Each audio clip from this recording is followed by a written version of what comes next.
Kita bermain api, kita akan terbakar. Kita bermain pinjol, kita akan banyak hutang, dan akhirnya itu akan mempengaruhi banyak hal. Mental health kita, iman kita, keluarga kita, itu banyak hal akan multiplier effect. Nah, inilah yang dimanfaatkan oleh pelaku-pelaku pinjol. Kebanyakan orang, ya, begitu dia sekali melakukan pinjaman, itu akan ada pinjaman yang kedua, ketiga, dan seterusnya. Kasino mentality itu berbahaya. Judi itu kan sebenarnya mau cepat kaya, padahal nggak ada jalan yang bisa cepat kaya. Wah, tapi saya udah terlanjur masuk ke pinjol. Bagaimana cara keluar atau cara menyelesaikan ini? Satu-satunya cara. Halo ya, selamat datang di podcast Gereja Yesus Sejati. Ya, puji Tuhan, hari ini kita kedatangan Ko Jamiel dan juga Pendeta Paulus. Ya, hari ini kita akan sama-sama berdiskusi. Kita akan ngomongin soal pinjaman online atau nama kerennya pinjol, ya.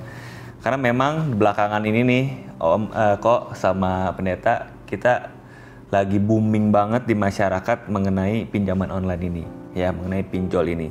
Tapi kan sebenarnya nih, Ko Jamiel, sebenarnya dari zaman dulu mengenai pinjaman secara konservatif atau secara di bank, di perbankan, sebenarnya sudah ada ya dari zaman dulu tuh.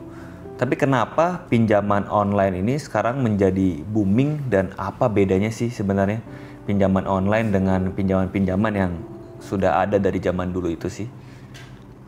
Gimana kok? Oke, ya.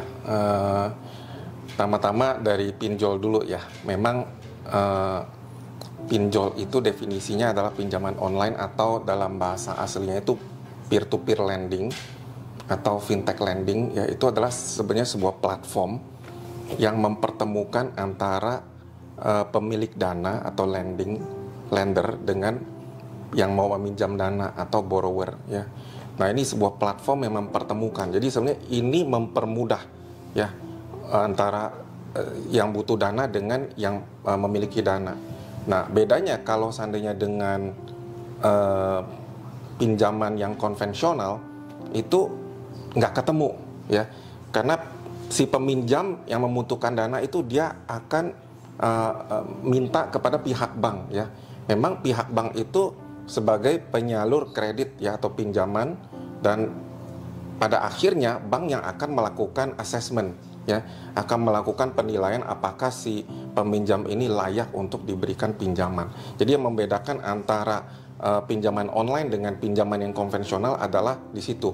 Kalau pinjaman online langsung dipertemukan antara pemilik dana dengan peminjam, sementara kalau yang konvensional itu tidak ketemu, ya. Biasanya itu si peminjam dana bertemunya adalah dengan pihak bank, dengan multi finance, ya, dengan perusahaan-perusahaan pembiayaan. Di situ bedanya. Oke. Kalau saya yang sering lihat nih ya, kok sepertinya memang kalau dari proses dan lain-lainnya juga sepertinya jauh berbeda dengan yang diperbankan gitu ya kok ya. Karena memang kita lihat secara proses, secara instan lah ya, secara instan itu mereka lebih cepat dalam mencairkan dananya gitu ya Om Jamiel ya. Nah, kalau saya lihat nih yang menariknya nih, jadi kalau berdasarkan data OJK nih Kok Jamiel, justru pinjaman online ini mayoritas dipegang oleh anak-anak generasi Z sampai generasi Y, yang dimana mereka berusia 19 sampai 34 tahun. OJK menyebutkan 60% mereka menggunakan pinjaman online. Dan yang terbesar kedua itu dari 35 sampai 54 tahun. Dan ini menurut saya sih cukup mengejutkan nih kok sama Pendeta. Karena justru yang di range usia produktif ini yang menggunakan pinjaman online terbanyak gitu. Nah, menanggapi hal ini gimana, Ko Jamiel? Ya, jadi sebetulnya itu satu hal yang memang justru menjadi satu tren, ya, bahwa generasi millennials atau generasi Y atau Z itu kan memang mereka sangat familiar dengan dunia digital, ya. Sementara kalau generasi yang lebih tua itu mereka tidak terbiasa dengan teknologi digital, ya. Nah, jadi kaum millennials dan Gen Y Gen Z ini mereka lebih banyak menghabiskan waktunya dengan gadget dan juga dengan sosial media. Ya, oleh karena itu mereka adalah generasi yang paling terekspos dengan kemudahan-kemudahan dari sisi digital.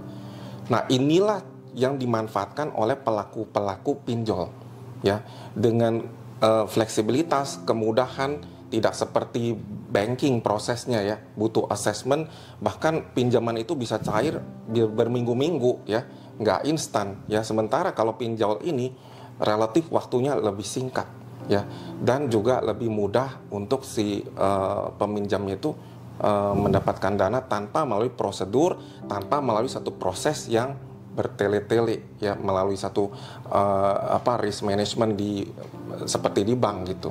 Nah, inilah yang membuat akhirnya kita lihat banyak generasi-generasi Gen Y, Gen Z itu yang menjadi majority dari pinjol ya, lebih dari 50% itu ya. Oke lah, proses cepat dan lain-lain tadi memang sangat membantu ya, karena memang generasi Z semuanya harus serba instan, serba cepat ya, Ko Jamil. Tapi kalau kita lihat dari sisi hitung-hitungan nih, Ko Jamil, sebenarnya kan bunganya juga sangat tinggi gitu kan. Secara hitung-hitungan kita, apakah sebenarnya pinjol ini menjadi suatu hal yang solusi yang baik dan benar gitu untuk mereka nih yang muda-muda? Nah, repotnya begini ya, kebanyakan anak muda itu sekarang terekspos dengan mindset bahwa segala sesuatunya itu harus instan, segala sesuatunya harus cepat, cepat kaya, cepat untung, cepat pinter, segala sesuatunya cepat ya. Nah, tapi ini ada bahayanya ya. Kadang-kadang mereka tidak memperhitungkan faktor-faktor resiko yang lain selain mereka berpikir bahwa mereka harus cepat dapat uangnya. Ya, nah ini yang menjadi berbahaya, karena sebetulnya tadinya nih ya, sejarahnya platform peer-to-peer lending ini sebenarnya itu mempertemukan, sebenarnya tujuannya adalah awalnya itu untuk UMKM, ya, awalnya itu untuk UMKM. Jadi UMKM ini bagaimana mereka bisa mengembangkan bisnis dia dengan keterbatasan modal dengan cepat gitu ya. Tapi ternyata sekarang bergeser kan, akhirnya bukan dimanfaatkan menurut data tadi ya OJK, bukan dimanfaatkan oleh UMKM, tapi justru dimanfaatkan oleh perorangan yang which is usia produktif dan masih muda. Berarti terjadi satu pergeseran ya, terjadi satu pergeseran motivasi dan tujuan dari peer-to-peer lending ini gitu. Oke. Ya. Sekarang kita masuk mungkin ke ini nih. Tadi bagus banget nih Ko Jamil dalam pembahasannya. Tapi kalau kita lihat lagi dari di layar gadget teman-teman ya, sebenarnya justru yang muda-muda ini yang tadi Ko Jamil memang sangat besar pengaruhnya di pinjaman online, justru mereka juga menjadi penyumbang terbesar dalam kredit macet ini. Gitu. Justru mereka 40% dari mereka ketika mereka menggunakan pinjaman online, 40% dari mereka itu justru gagal dalam pembayaran. Artinya mereka sudah mulai terjerat di dalam hal-hal seperti ini nih. Gitu. Nah, menurut Ko Jamil bagaimana menanggapi hal ini? Ya, itu benar, karena mereka itu kurang memperhitungkan dari sisi kemampuan dengan kewajiban. Ya. Karena sebenarnya begini, bunga yang ditetapkan oleh OJK itu maksimal itu 0,1% per hari ya. Tapi kalau kita lihat kebanyakan range-nya itu ya bervariasi lah ya. Tapi kalau kita ambil misalkan 0,07% saja ya per hari, kalau saya hitung itu disetahunkan ya, itu lebih dari 20% loh, sekitar 20%-an ya. Artinya itu satu bunga yang cukup tinggi ya. Nah, seringkali orang itu tidak memperhitungkan kemampuan plus ada bunga yang dia harus bayar. Belum lagi kalau pinjol ilegal. Kalau pinjol ilegal lebih bahaya lagi. Dia lebih ekstrim, satu bunga lebih tinggi, kedua dia bisa menerapkan penalti kalau seandainya terlambat bayar. Jadi instead of bunga plus lagi penalti plus lagi teror-teror. Ya. Jadi boleh dikatakan ini satu hal yang sangat beresiko untuk anak muda itu sebetulnya terekspos dengan pinjol ya, apalagi kalau motivasinya bukan motivasi yang benar ya. Jadi diharapkan sebelum dia melakukan satu action untuk pinjam, dia harus dengan hikmat dia, ya, dia harus memperhitungkan resikonya. Sekali dia melakukan pinjaman itu, berarti konsekuensinya dia harus membayar dengan bunga tinggi. Padahal selama ini kalau income dia terbatas, ya, kemudian biasanya orang kalau ada kelebihan income tuh ditaruh di mana? Tabungan, deposito, reksadana, dan lain-lain. Berapa sih bunga tabungan, bunga deposito, dan yang lain-lain hasil investasi? Belum tentu bisa setinggi bunga pinjol tersebut yang tadi 20%, ya. Nah, itu artinya apa? Semakin lama dia meminjam, dia tidak mampu membayar, itu akan menjadi snowball effect, ya. Nominalnya akan menjadi bergulung bertambah, akhirnya disitulah yang terjadi, dia terjerat, dia tidak bisa melakukan kewajiban dia. Seperti tadi ada angka 40% ya, nggak bisa. Nah, itulah, di situ banyak sekali orang yang tidak memperhitungkan risiko dan juga kemampuan dia untuk membayar. Oke, menarik nih Ko Jamil. Kita lanjutkan sekarang dari sisi rohani ya. Karena kita kedatangan juga ada Pendeta Paulus. Tadi sudah dipaparkan sebenarnya generasi muda ini nih Pendeta. Kita nggak mau justru generasi muda ini terjerat di dalam pinjol ini kan. Tapi biasanya pertanyaan paling besar dari mereka adalah sebenarnya boleh nggak sih pinjaman online ini? Apakah pinjaman online ini berdosa? Biasanya kita selalu kaitkan dengan dosa ya. Kita lakukan A, apakah berdosa atau tidak? B, ini berdosa atau tidak? Selama tidak berdosa, saya tidak apa-apa lakukan ini gitu kan. Nah, sekarang kita masuk ke dalam pembahasan kita, apakah memang pinjaman online ini diperbolehkan atau tidak nih Pendeta? Oke nih, ini menarik sih ya. Kalau kita lihat kan pinjaman online ini kan sebenarnya membuat manusia itu jadi tergoda gitu ya. Karena dengan tadi satu karakteristik generasi Z atau generasi milenial, dia pengen cepat segala tuh cepat instan untuk bisa memuaskan keinginan dia gitu ya. Dia pengen beli ini, beli itu dan lain-lain gitu kan. Dan sekarang ini ada fasilitas, ada kesempatan untuk bisa memuaskan keinginan dia gitu kan. Nah, Alkitab bilang nih, orang yang bijaksana dia akan menjauhi mara petaka atau mara bahaya. Ketika dia lihat ada mara bahaya, ada satu jebakan, orang bijak seharusnya menghindar. Tapi orang yang tak berpengalaman, dia lewatin tuh. Padahal itu jebakan. Nah, sebenarnya pinjol ini bagus gak sih? Kalau kita lihat kan banyak hal yang tidak baik sebenarnya di situ ya. Bunga yang tidak masuk akal gitu ya. Lalu juga ini juga bukan solusi yang terbaik untuk bisa menyelesaikan kebutuhan kita, ya, keinginan kita dan lain-lain. Nah, jadi kalau kita lihat sebenarnya ini hal yang harusnya kita hindari. Ya, jangan pernah bermain dengan api. Ya, jangan pernah terjebak yang namanya hutang, apalagi pinjol dalam hitung-hitungan bunganya dan lain-lain itu nggak masuk akal gitu. Sehingga lebih baik kita menghindar. Ya, kalau nggak nanti kita akan terjerat jadi hamba uang di dalamnya nanti. Ya, kita bermain api, kita akan terbakar. Kita bermain pinjol, kita akan banyak hutang, dan akhirnya itu akan mempengaruhi banyak hal. Mental health kita, iman kita, keluarga kita, itu banyak hal akan multiplier effect. Nah, jadi kalau misalnya itu, apakah pinjol itu baik? Saya katakan itu nggak bagus. Ya, lebih baik kita langsung menghindar. Karena itu malah petaka, malah bahaya, jebakan. Tadi ada yang saya garis bawahi adalah mengenai kebutuhan dan keinginan tadi yang Pendeta ucapkan. Saya akan paparkan lagi, akan berikan data lagi ya buat teman-teman semua. Ternyata memang mengenai pinjaman online ini nih, Ko Jamil dan juga Pendeta. Secara alasan mereka mengambil pinjaman online ternyata cukup mengejutkan saya secara pribadi ya. Yang pertama yang tertinggi adalah karena mereka ingin membayar hutang lainnya. Artinya mereka gali lubang tutup lubang nih. Ya, atau mereka yang meminjam pinjaman seperti hal untuk investasi atau untuk apapun, mereka ambil modal itu dari pinjaman online. Ya. Ada yang juga yang mengambil karena mereka telah terjerat di dalam judi online. Jadi mereka mengikuti judi, setelah itu mereka mengambil modalnya dari mana? Dari pinjaman online ini. Ya.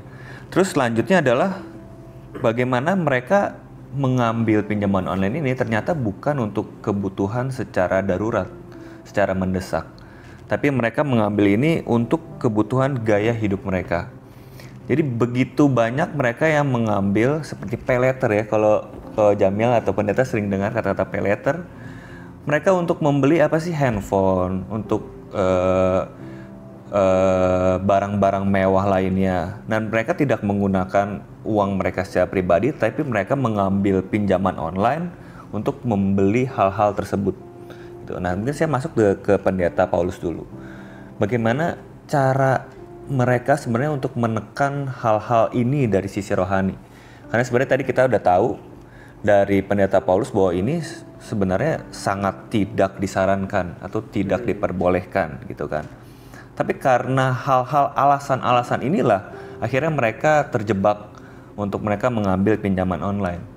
Nah, bagaimana caranya untuk mereka ini untuk menekan hal-hal seperti ini? Oke. Nah, saya namain dulu nih. Sebenarnya kan seseorang ingin pinjol itu karena dia ada keinginan, benar kan? Keinginan gaya hidup dia, keinginan untuk bisa mungkin memuaskan apa yang menjadi barang yang dia inginkan gitu ya, dan lain-lain gitu kan. Nah, jadi sebenarnya bagaimana kita untuk bisa menekan itu kan? Nah, sedikitlah keinginan itu. Bagaimana kita menekan keinginan itu? Yang namanya wants to sama needs kan berbeda ya. Kalau kebutuhan itu kan memang itu yang kita butuhkan, makan, pakaian, ya, sandang, pangan itu hal yang kita butuhkan. Tapi yang namanya keinginan itu nggak akan pernah bisa dipuaskan, ya, karena Alkitab bilang ya, mata manusia pun nggak akan pernah bisa puas untuk bisa melihat dan dia menginginkan hal-hal yang demikian gitu. Nah, kalau kagak mau terjebak dalam hal yang seperti itu, keinginan kita harus kendalikan keinginan kita. Ya, kalau enggak, keinginan itu akan menjerat kita, menyeret kita. Ya, firman Tuhan katakan itu ya. Semakin kita memuaskan keinginan kita dan kita nggak mengendalikan itu akan menjerat dan menyeret kita. Bagikan pinjol tuh. Pinjol ini bagikan seperti itu. Nah, sehingga kayak narkoba lah ya. Kadang orang tuh suka mencoba-coba. Saya mau coba deh pinjol, saya mau coba deh narkoba gitu ya. Kurius, penasaran. Nah, padahal itu adalah jebakan. Kalau kita bijaksana, berhikmat, lebih baik kita menghindar. Jangan coba-coba hal yang demikian. Nah, jadi masalah keinginan sih. Oke. Kalau dari Ko Jamil, bagaimana agar mereka ini dapat mengatasi sebenarnya ya, dapat menekan hal-hal ini dalam sisi keuangan mereka atau keinginan mereka untuk mereka terjauh atau terbebas dari pinjaman online ini? Ya, kebanyakan ya berdasarkan data dan pengalaman saya nih ya. Kebetulan kan saya berkecimpung di dunia keuangan ya, sudah 24 tahun ya. Jadi berdasarkan pengalaman saya lihat kebanyakan orang ya, begitu dia melakukan pinjaman, sekali melakukan pinjaman, itu akan ada pinjaman yang kedua, ketiga, dan seterusnya. Ya, jadi ini menjadi seperti semacam satu godaan ya. Dan kalau kita lihat bahkan di pinjol ini banyak loh orang yang bukan hanya dia terkena dengan satu pinjol, tapi dia juga bisa berhubungan dengan beberapa pinjol. Ya, jadi kita bisa bayangin ya, dari satu pinjol dia nggak cukup, dia ke pinjol yang lain, terus lagi ya, sampai akhirnya ada yang lebih dari 2, lebih dari 3 gitu. Dan bahkan belakangan ini muncul wacana biaya kuliah juga dari pinjol ya. Ini lagi rame, tapi di banyak kalangan menentang ya.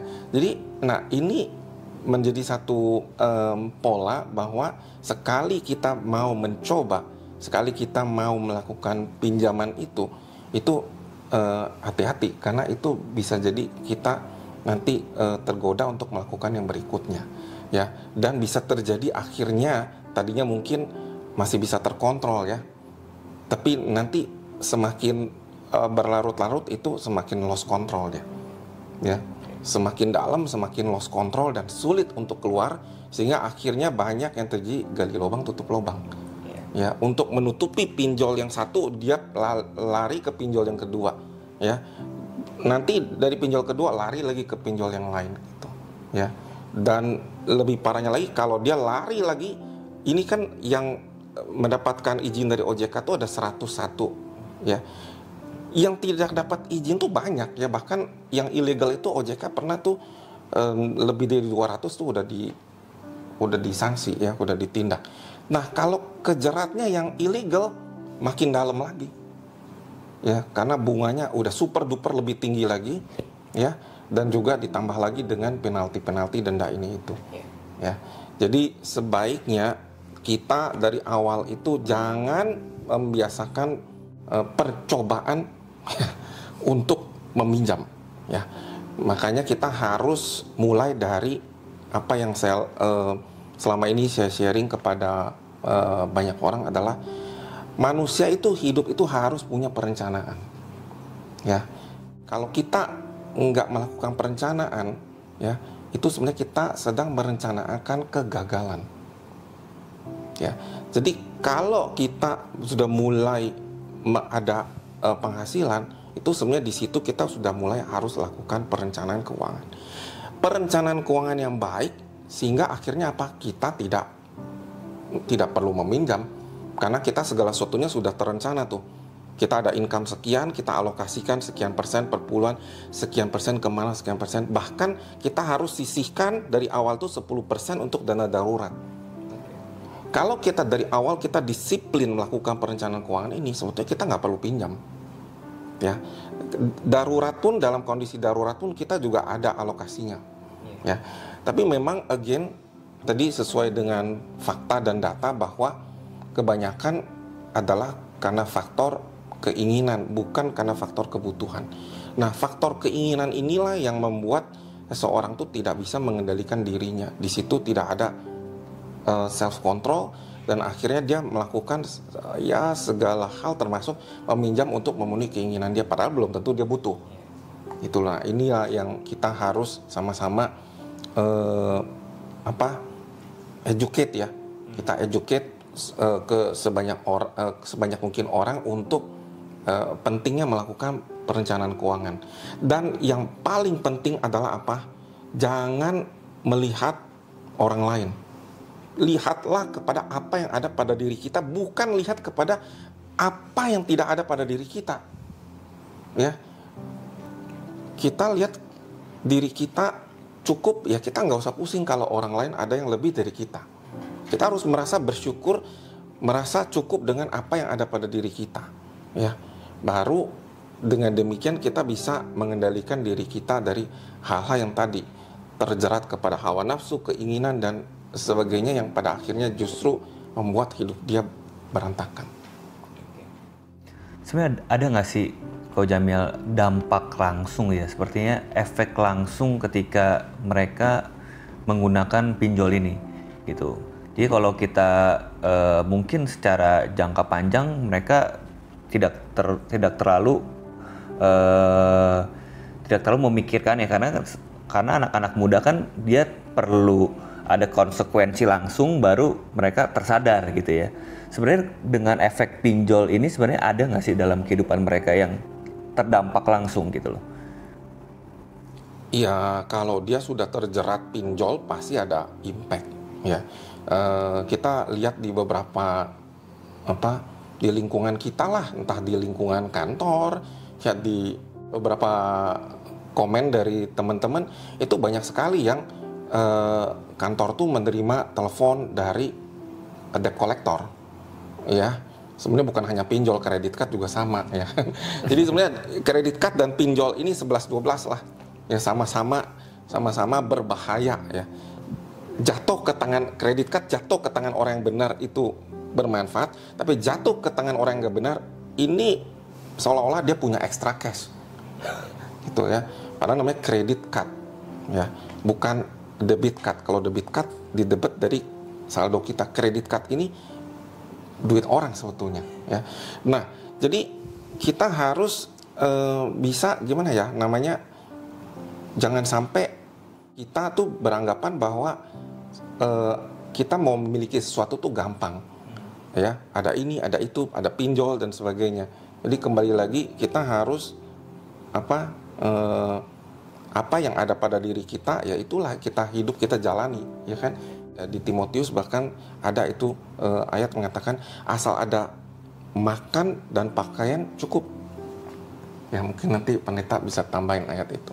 Jadi sebetulnya kita tuh nggak perlu berpikir atau punya keinginan yang terlalu jauh sehingga membuat kita akhirnya terobsesi untuk memiliki yang tidak sesuai dengan kemampuan kita dengan cara-cara yang tidak benar. Ya impact-nya adalah orang lain akan terkena tuh, ya terkena dampak lingkungan sekitar, yang entah temen ya, entah keluarga kita diteror, entah kitanya sendiri akhirnya juga karena orang lain nggak seneng komplain ke kita, kita juga jadi stres kan, stres, depresi. Ya saya malah ada satu orang yang itu sudah mungkin udah bertahun-tahun, mungkin belasan tahun hidupnya gali lubang tutup lubang. Ya sampai sekarang orang itu masih cari saya untuk meminjam. Ya, dari dulu tuh, dari sejak dulu itu dia lakukan terus, gali lubang tutup lubang, dan akhirnya rumah akan disita, dia stres, dia depresi. Ya, bahkan ada juga yang saya ngalami, ya orang itu nggak bisa tahan lagi, dia bunuh diri, mengakhiri hidupnya karena dianggap udah nggak ada solusi lagi gitu, udah nggak ada cara untuk dia bisa menyelesaikan kewajiban-kewajiban dia. Ya nih pendeta, tadi kan kita udah dengar mengenai impact dari Ko Jamil yang udah dipaparkan. Sebenarnya kalau mengenai iman kerohanian tuh ada impact langsungnya juga nggak sih pendeta? Oke, pasti ada sih impact-nya. Bahkan ini multiplier effect bukan hanya iman pribadi, tapi sampai kepada iman keluarga, ya iman kepada orang-orang yang dia kenal gitu ya, orang terdekat. Nah, seperti apa? Kalau orang sudah terjerat pinjol kan, dia akan mikirin nih, bagaimana untuk bisa lunasin. Dia akan pikirin bagaimana untuk bisa dapat uang banyak, ya gak? Kalau orang udah kepikiran uang dalam hati dia, ya Alkitab bilang kan, di mana hartamu berada, disitulah hatimu berada. Dia akan cari cara untuk bisa mendapatkan uang itu, baik dengan cara yang legal, halal, atau cara yang ilegal, atau cara yang haram gitu ya, menghalalkan segala cara gitu. Nah, dia bisa mencuri, dia bisa berbohong gitu ya, bahkan dia bisa mencari cara apapun untuk bisa membereskan masalah ini. Nah, lalu dia secara tidak sadar sebenarnya itu jadi budak uang, diperhamba sama uang. Uang ini kan satu akar kejahatan ya. Akar segala kejahatan adalah cinta uang, bagaimana kita jadi hamba uang, budak uang gitu ya. Sampai akhirnya di dalam satu titik dia tidak bisa menanggung itu semua, dia kan bunuh diri. Ya konyol ya, bunuh diri karena masalah utang, masalah uang. Padahal sebenarnya masalah jiwa lebih berharga, lebih mahal deh. Jiwa itu lebih berbicara tentang hidup yang forever gitu ya. Hidup yang forever gitu. Sedangkan di dunia kita kan hidup hanya sementara. Jadi karena masalah uang, hidup yang sementara ini dia bisa menggadaikan jiwa dia. Dia masuk neraka. Dia bunuh diri gitu ya. Dia melakukan hal-hal yang tidak dikehendaki oleh Tuhan. Nah, dan juga kan itu bukan hanya pengaruh kepada dia juga, kepada keluarga dia. Ya, dia ketika pinjol, dia juga punya nama baik yang buruk dalam dunia perbankan ya, day checking. Dan ketika itu dia akan susah cari kerja, ya, dan dia nggak bisa bayar, keluarganya pun akan diteror. Itu mempengaruhi iman keluarga.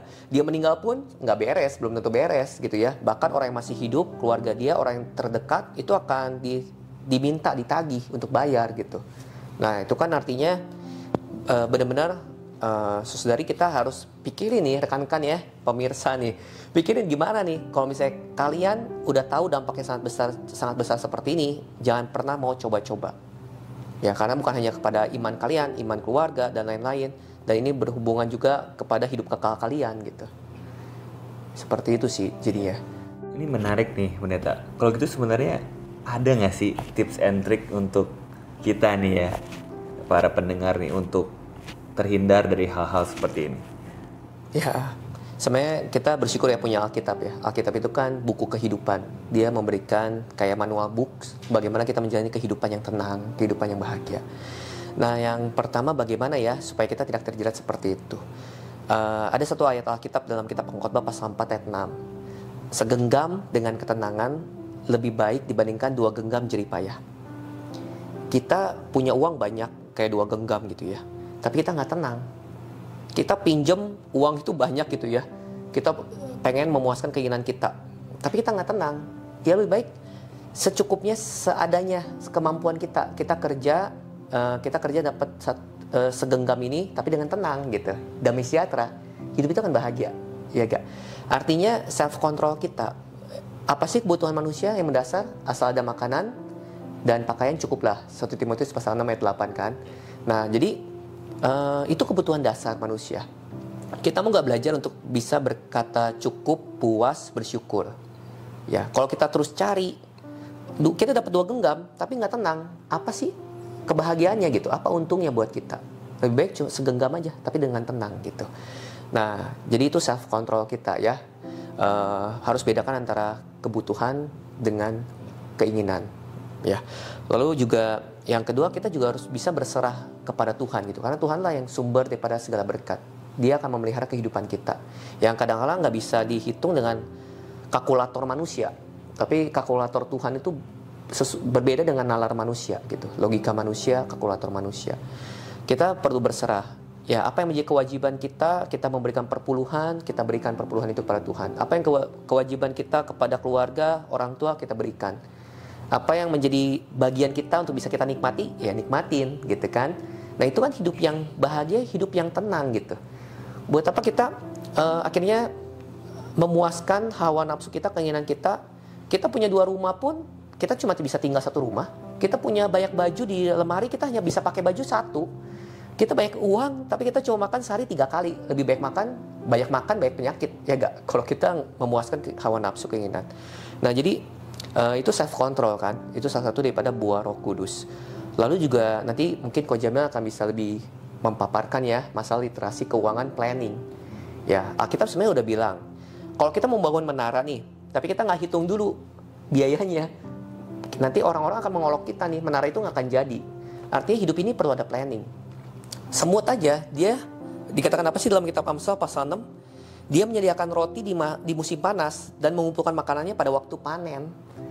Artinya semut aja, binatang yang kecil, Tuhan kasih insting di mana dia bisa mengumpulkan makanan dulu sebelum akhirnya ada satu musim dia bisa mencari makanan.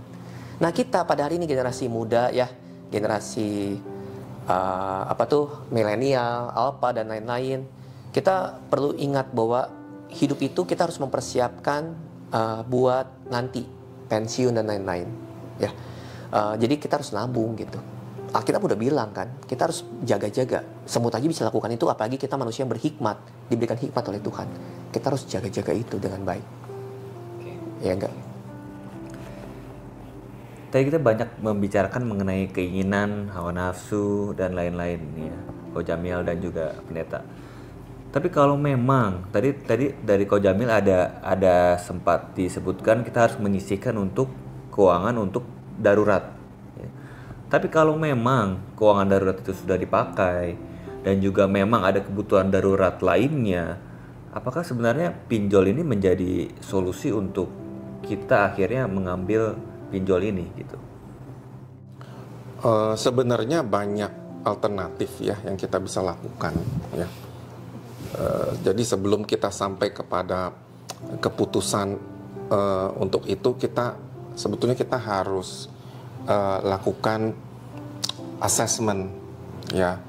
Dan seberapa urgent ya kebutuhan dana ini, apalagi kalau itu sifatnya bisa ditunda. Ya, maka kalau seandainya kita tidak melakukan perencanaan baik itu jangka pendek maupun jangka panjang ya. Tadi saya katakan, if you fail to plan, then you plan to fail. Ya, rencana jangka pendek, jangan dikacaukan semua perencanaan itu. Ya, kecuali misalkan ada satu hal yang emergency, darurat. Ya, tapi kalau seandainya kita bisa itu satu hal yang sifatnya nggak urgent, kita bisa tunda, kita tunda. Jadi nggak ada urgensinya, buat apa kita paksakan gitu ya. Nah, apalagi kalau itu sudah tidak teranggarkan. Ya, memang itu setiap orang kembali lagi ya harus assessment seberapa saya planning untuk menyediakan dana darurat Ya, kalau per puluhan kan 10% udah nggak bisa diganggu gugat, artinya ada 90% di sini. Ya, bahkan kita harus alokasikan untuk investasi. Kenapa? Karena kita butuh rencana jangka panjang itu tadi. Apalagi kalau sampai kita pensiun gitu ya. Nah, jadi kalau seandainya kita udah sisihkan itu dengan disiplin ya, dan kita bisa lakukan assessment mana yang urgent, mana yang enggak, harusnya itu kita sudah meminimalkan resiko. Ya, lalu bagaimana kalau sampai karena nggak paham akhirnya terpaksa dana darurat habis kepake? Ya, sebetulnya banyak cara ya. Kalau Anda yang bekerja di kantor, di perusahaan, ya biasanya setiap perusahaan tuh ada fasilitas untuk karyawan, either itu soft loan ya, ataupun yang non soft loan ya. Tapi pada umumnya perusahaan tuh menyediakan dana untuk karyawannya, seperti di perusahaan saya itu kalau saya misalkan butuh dana urgent darurat untuk anak sekolah, memang kita tahu biaya pendidikan sekarang tuh sangat-sangat mahal gitu ya.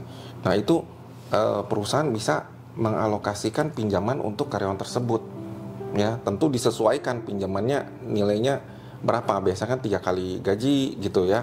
Nah lalu diangsur berapa kali penyelesaiannya gitu.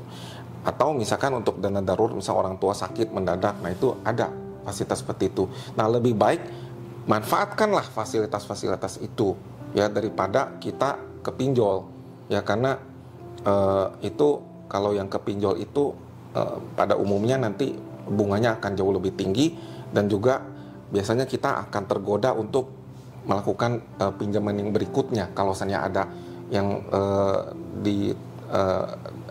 kemudian hari gitu ya. Jadi lebih baik kita menggunakan opsi-opsi yang lain, atau kalau misalkan perlu mungkin ke bank ya kan. Kalau misalkan pembiayaan lain seperti misalkan pegadaian juga ada tuh ya, gadai emas gitu ya, apa segala macam ya. Kita coba lakukan apa yang resikonya paling kecil. Jadi kita lakukan assessment mana yang resikonya lebih kecil ya. Kalau seandainya ada opsi lain yang resiko lebih kecil daripada pinjol, kita nggak usah pinjol lah. Kita pakai opsi-opsi itu, gitu ya. Seperti orang kalau dia mau lakukan usaha atau dia mau beli rumah, itu kan bisa dia pinjam ke bank. Ada KPR, mau beli mobil ada KPM dan sebagainya. Itu sebenarnya fasilitas-fasilitas yang sebetulnya kita perlu pertimbangkan daripada kita ke pinjol gitu loh. Ya karena di satu sisi bunganya lebih terjangkau, dan kemudian biasanya bank pun sudah juga melakukan analisis ya terhadap profil kita ini dianggap layak apa enggak sih gitu loh. Jadi sebenarnya kalau kita ditolak oleh bank itu artinya kita tuh sebenarnya nggak visible, kita tuh tidak layak, tidak mampu. Kalau pinjol kan tidak lakukan itu. Pokoknya semua aplikasi yang masuk ya, selama slicknya aman, slick itu BI checking, kucurkan. Nah ini yang lebih berbahaya gitu, karena tidak ada kontrolnya di situ. Oke. Gitu. Kalau misalnya kita udah terlanjur nih kok, kita ngomong yang udah terlanjur ya. Kita setelah mendengar konten kita ini nih ngobrol nih, wah tapi saya udah terlanjur masuk ke pinjol. Bagaimana cara keluar atau cara menyelesaikan ini? Satu-satunya cara, selesaikan secepatnya. Ya kalau sampai kita udah masuk ke dalam pinjol apalagi terjerat, kita harus punya komitmen untuk segera terminate itu ya, dan jangan lakukan lagi ya. Tapi tentu kadar setiap orang berbeda-beda ya kan, karena balik kepada tadi motivasinya apa. Kalau dia motivasinya untuk dia beli gadget baru, itu mungkin masih gampang. Saya akan suruh dia jual aja handphonenya, uangnya tutup itu. Ya mungkin ada selisih berapa untuk bayar bunga ini, pokoknya segera mungkin selesaikan. Tapi ngerepotnya kalau motivasinya pinjam itu untuk sesuatu yang bukan berupa aset, tapi untuk pleasure, jalan-jalan. Ada loh yang beli tiket Coldplay itu pakai pinjol, konser. Nah itu mau gimana? Kalau udah kayak begitu agak sulit ya. Nah, Tapi yang penting kita harus berkomitmen kalau misalnya kita udah terjerat itu, kita harus selesaikan secepatnya aja. Ya, harus cari opsi-opsi lain, sumber dana yang lain untuk segera tutup itu. Itu. Ya, kalau dia yang seperti itu tadi, dia masih syukur-syukur dia membeli dari uang pinjaman itu, dia membeli aset yang produktif, itu lebih bagus lagi. Tapi kan rasanya jarang ya.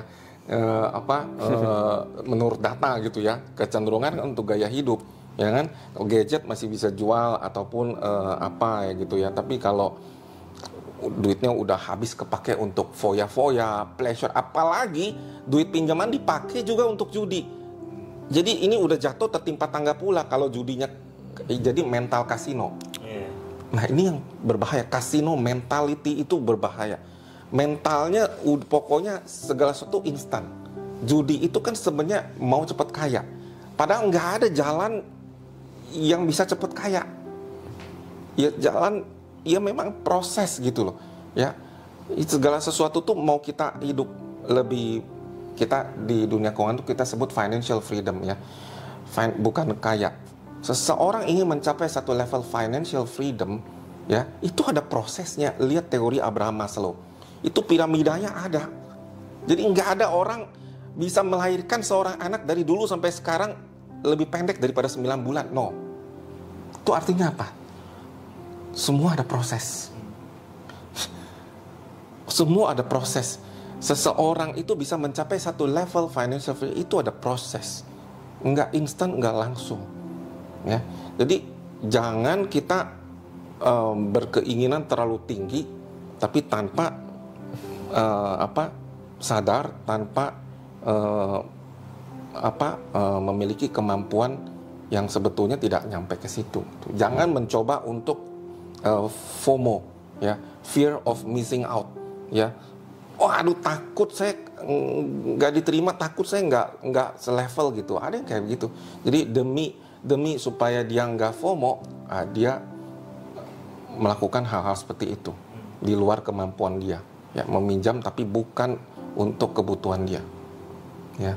Jadi sekali lagi saya katakan kepada siapapun yang sudah terjerat pinjol, no other way selain selesaikan secepat-cepatnya. Ya, bagaimana selesaikan secepat-cepatnya? Nah, balik kepada tadi, apa uang itu sekarang lari kemana? Ya kan, kalau dia lari ke satu barang atau aset yang masih bisa dijual, jual saja. Ya kan, jual, lunasi segera utang-utangmu, gitu ya. Dan yang terpenting jangan pernah mau terjerat lagi. Jadi jangan seperti keledai masuk ke lubang 2 kali gitu ya. Jadi udahlah, jangan pernah akses. Ini di dunia AI sekarang bahaya ya.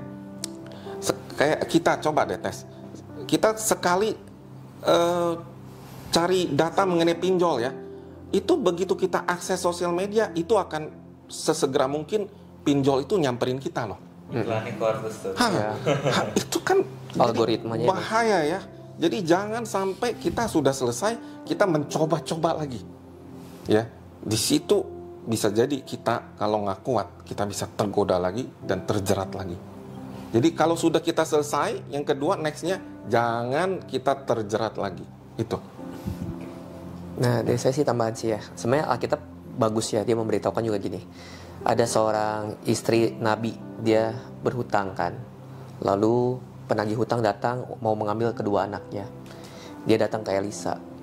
Nah, Elisa bertanya, apa yang akan aku perbuat untuk membantu kamu? Terus Elisa bertanya lagi satu hal yang bagus, kan? Apa yang kau punya di dalam rumah? Ya, terus istri Nabi ini bilang ya, aku punya minyak gitu ya, boleh beli dalam minyak. Nah, jadi intinya ketika kita udah terjerat dalam hal yang seperti itu, sekarang apa yang kita miliki sekarang gitu untuk bisa membereskan masalah itu? Ya kalau utangnya emang kita harus jual barang-barang kita, jual bahkan sampai mungkin hal yang berharga gitu ya, kita jual, kecuali iman ya dan lain-lain yang ini. Tapi kita jual nih barang-barang nih untuk bisa lunasin, segera lunasin. Karena kalau enggak itu akan terus bergulung kan. Ya apa yang kau punya? Pasti kita punya modal itu. Tuhan udah kasih, nggak akan melebihi kekuatan kamu. Ya. Dan tadi kata Ko Jamil ya, ketika kita udah beres, jangan lagi tergoda dan jatuh dalam hal yang demikian. Nah, walaupun nggak mudah tuh, saya yakin biasanya kalau udah kena ini, dia udah terbiasa punya gaya hidup berhutang. Ya, sehingga dia pikir hutang itu bisa menyelesaikan masalah dia. Hutang nggak ada, pernah hutang itu bisa menyelesaikan masalah. Ya gak? Datang ke Tuhan, seperti datang ke Elisa. Terus apa yang kita punya, kita harus keluarkan itu semua untuk bisa bereskan segera. Jangan ditunda-tunda. Sehingga kan Elisa bilang ya, jual itu, bayar hutang kamu. Ya, jadi jangan sampai kita menunda-nunda nih. Aduh, saya udah dapat ya, saya udah bisa bayar, kita tunda-tunda. Karena kita pikir, bunganya pun saya masih bisa bayar nanti. Wah, itu malahan bukannya beres, malahan nanti akan berkepanjangan. Oke, thank you Coach Jamiel dan juga Pendeta Paulus. Sama-sama Nathan. Terima kasih banyak sharingnya untuk kita, sangat bermanfaat. Sampai ketemu lagi di konten selanjutnya. Bye. Dadah.